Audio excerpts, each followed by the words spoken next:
আজকের রেসিপি কাঁচা আম এবং ধনেপাতার চাটনি বা গ্রিন চাটনি। নমস্কার বন্ধুরা, বনশ্রীস কিচেন অ্যান্ড ব্লগস থেকে সবাইকে স্বাগত জানাই। এই চাটনি আপনারা সবাই ঘরে বানিয়ে থাকেন, আমি যেভাবে বানাই আজকে সেটাই শেয়ার করব। আসুন দেখে নেওয়া যাক আমার আজকের এই রেসিপি। কাঁচা আম এবং ধনেপাতার চাটনি বানানোর জন্য এখানে একটা কাঁচা আম আর নিয়ে নিয়েছি পরিমাণ মতো ধনেপাতা। আমটাকে ভালো করে ধুয়ে নিয়েছি। আর এই চাটনির ক্ষেত্রে কিন্তু আমটা কাঁচা হলে এবং টক হলেই বেশি ভালো হবে। আর ধনেপাতা আমি ভালো করে বেছে নিয়েছি, হলুদ পাতা বা খারাপ পাতাগুলোকে ফেলে দিয়ে 3-4 বার জল বদল করে ধুয়ে নিয়েছি। এবার আমি সবার প্রথমে আমটাকে কেটে নেব। আমের খোসাটাকে আমি একটা পিলার দিয়ে ছাড়িয়ে নিচ্ছি। আর আমের ওপরে যে একটা গ্রিন ভাব আছে সেটা যাতে না থাকে তার জন্য আমি একটু ডিপ করে আমটাকে আমি ছাড়িয়ে নিচ্ছি। এইভাবে আমি খোসাটা ছাড়াচ্ছি, আপনারা চাইলে ছুরি দিয়ে বা বটি দিয়েও খোসাটাকে ছাড়িয়ে নিতে পারেন। আমের খোসাটাকে ভালো করে আমি ছাড়িয়ে নিয়েছি আর ওপরে দেখুন কোনো সবুজ মতো অংশ নেই। এবার আমের দুই ধারটা কেটে নেব, কেটে আমটাকে ছোট ছোট টুকরো করে নেব।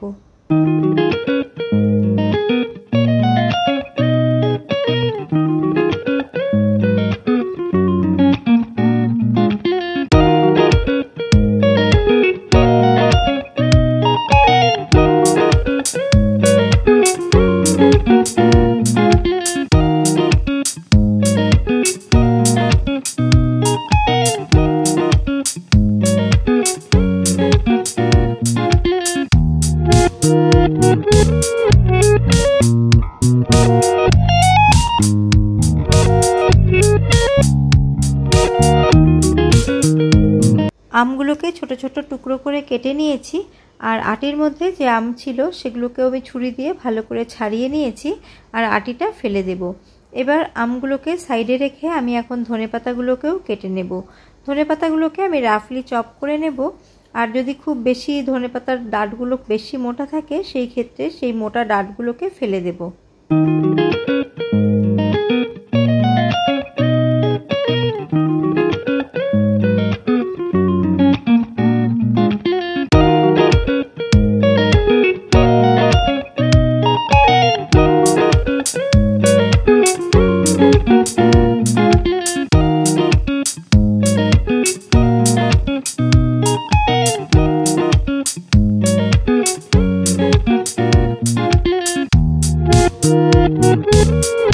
চাটনি বানাতে আর যা যা উপকরণ লাগবে আমি একটা প্লেটের মধ্যে নিয়েছি কাঁচা লঙ্কা, বিট নুন, নর্মাল নুন, নিয়েছি 1 ফালি লেবু, রসুনের কোয়া আর নিয়েছি আদা এবং রসুন আপনারা কতটা চাটনি বানাবেন সেই হিসেব করে বাড়িয়ে কমিয়ে নেবেন।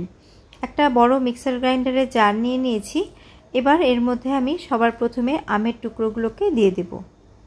তারপরে রাফলি চপ করা ধনেপাতাগুলোও দিয়ে দিচ্ছি।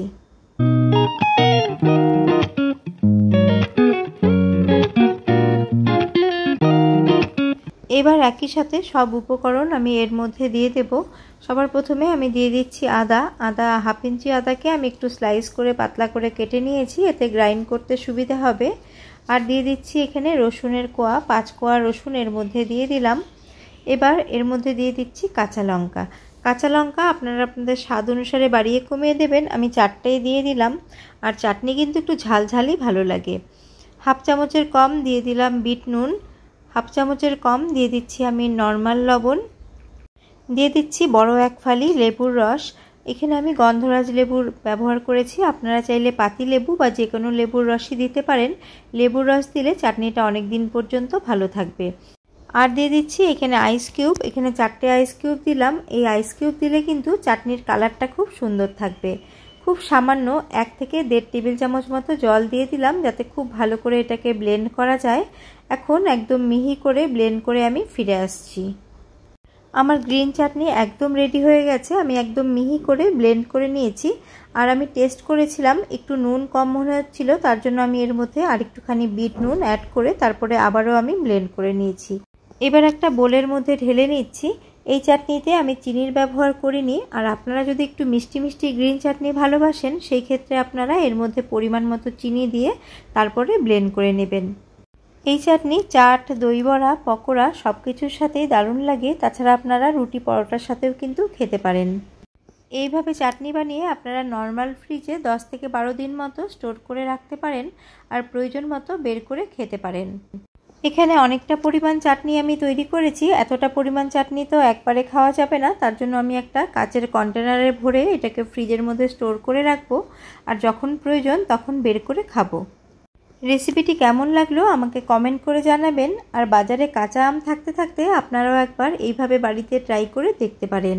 আমার পুরনো বন্ধুদের আমার পাশে থাকার জন্য অসংখ্য ধন্যবাদ। আর নতুন কোনো বন্ধুর আমার ভিডিও ভালো লেগে থাকলে আমার চ্যানেলটিকে সাবস্ক্রাইব করার অনুরোধ রইল।